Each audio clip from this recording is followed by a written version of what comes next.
Right, buddy, these are the 5 things to expect from Manchester United's game against Southampton. Without further ado, let's get straight into it. The first thing we always talk about is the changes that I think Ruben Amorim will make. Now, let's get straight into it. Listen, in goal, I think it will be the obvious change. Amorim talked about how Bayindir is an option, but I don't think he will play this game. I think it will be Andre Onana in goal. I think he's deserved. Listen, Bayindir, he can be the cup keeper for now. Don't want to say too much about it. Bayindir deserves the cup, and he can be that goalkeeper. But I don't agree with keep changing the goalkeeper in the Premier League. As I said, Onana will come in goal.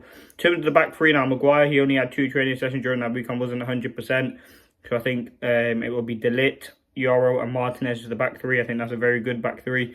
Euro, we're still managing his minutes, but it'd be good to get him in the team, get him some minutes, get him some confidence. He had a very decent cameo against Arsenal when he came on. Less than about Martinez. He's had 2 very good games on the bounce, so he can stay in there. Wing backs, obviously, I think it'd be Malacia and Ahmad. I want to see Masraoui get a rest. The guy's played a lot of games. Ahmad, I want to see him on that right-hand side. Obviously, Delo suspended. Malacia, I want to see him, as I said, get some minutes. The guy struggled with confidence. And I think he had a very good cameo as well. Another one of those players who I think the subs who came on against Arsenal was absolutely fantastic. So he deserves another opportunity.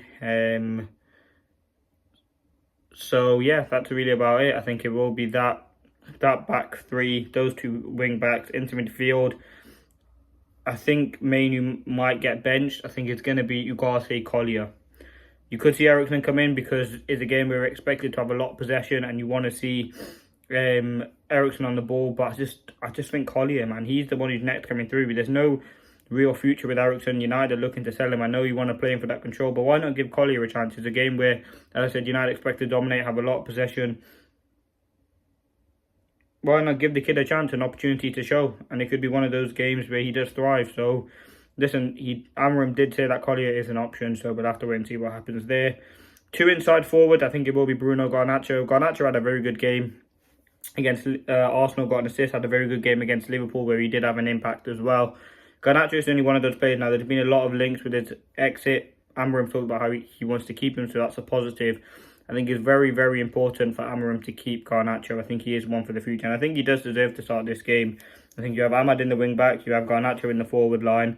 I think that would be a very good 2 attacking midfield. Obviously, Bruno, I want to see him get a few assists, which I'll talk about later on. But that would be my team. And obviously, Xerxes up front. I don't think Colin should be starting. I want to see Xerxes through the middle. He had more of an impact against Arsenal. And I think just for rotation as well. So quite a few changes there. Now, the second thing, United's threat. The main man for United, I think, in a game like this is Bruno. I know Ahmad's been key, but Bruno still, for me, is our biggest threat. I think in that he can do some magical things. And I think in a game, as I said, Southampton, they've conceded 44 goals this season. They're 20th in the league. They've only got 1 win. United should be able to score. And I think Bruno is the centre. He creates most of our chances. And you want to see him pick up a few assists, get maybe a few for kind of Rasmus if he does start, Xerxes, these sorts of things. And I think that would be fantastic. Again, I think Ugarte has been very good. He's a key player for us to stop Southampton's threat. But listen, I think a relatively simple game by Manchester United. Now, the third thing, let's talk about Southampton's threat. I know they're 20th in the league and I know they're struggling, but they do have threats. Every team has threats. They can score goals. I remember last time it was a very difficult game. Dibbling cooked Delo. They had a penalty, Onana saved it. Then we went on to win 3-0 under Ten Hag. So I know that was under the other manager, but still they are a decent team and you have to be wary of their threat. I think Dibbling is their biggest. I like Sulemana as well. I think he plays for them. Adam Armstrong. They have got some decent players. They can score goals. We must be careful of what they can offer because they can hurt United. And especially at home, our form isn't great.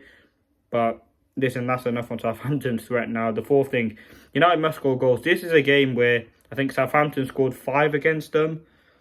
Tottenham scored 5 against them.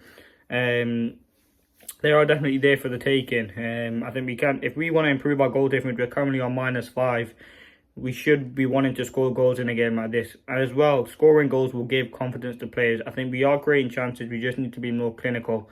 And I think a striker is definitely a necessity. And bringing in a clinical striker is absolutely needed for Manchester United. And that's something that Amorim must try and do and must kind of sort out as soon as he can. Because a striker is one of those positions where every team has a decent striker. You look at Arsenal, if they had a striker, I know we bantered them, but if they had a striker, they would be a very, very good side. They already are, but that would just be the cherry on the top. And I think we do need a striker among other positions. But in a game like this against Southampton, the defence isn't too great. Like Ramsdale looked a bit shaky this season, and then we can definitely get at that. Now, in terms of results, I'm going to go 3-0 United. I predicted the last one with Arsenal 1-1 correctly. So I think it's going to be 3-0 Manchester United. I want to see Xerxes, Højlund get some goals. Ahmad, maybe Garnacho. Just get goals and really kind of see. Listen, we've got two very good momentum shifting performances against Liverpool and Arsenal. This is a game where United are expected to win, but this is where United usually down tools, and we want to see if we can build on that momentum and take that positivity into this game. We've got Brighton on Sunday, then we have Rangers, so we have 4 games in 10 days. There will be rotation, but you want to see goals, and I want to see United thrive. We're back at home. We've got 3 home games on the bounce. But listen, they've been the 5 things to expect. Let me know your thoughts. Leave a like, comment, subscribe if you're new.